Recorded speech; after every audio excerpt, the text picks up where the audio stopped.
d'appréhender des tendances vraiment pour ce millésime tant il est nuancé. Nuancé d'abord par les volumes de récolte, on va dire pour une moyenne plutôt petit pour les Pyrénées-Orientales, mais très variable en fonction des secteurs et des domaines ou des caves. Ensuite, on a une tendance avec encore un déficit hydrique qui est présent dans les Pyrénées-Orientales depuis plusieurs années et qui continue d'impacter une partie des rendements et des profils des vins. Et enfin, la répétition d'incidents climatiques.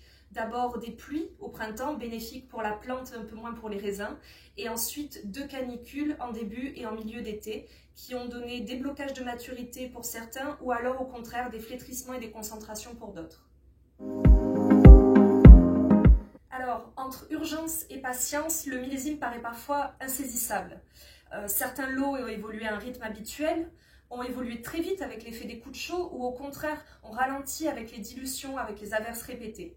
On a donc en cave un petit peu tous les stades qui se baladent. On va trouver des vins finis, des vins en fermentation, des malos faits en cours et aussi des vins doux déjà mutés. Et ensuite, il y a la partie qui est encore au vignoble, sur les cantons les plus frais, mais aussi sur les cépages tardifs qui sont encore en attente. On peut toujours s'attendre à tout.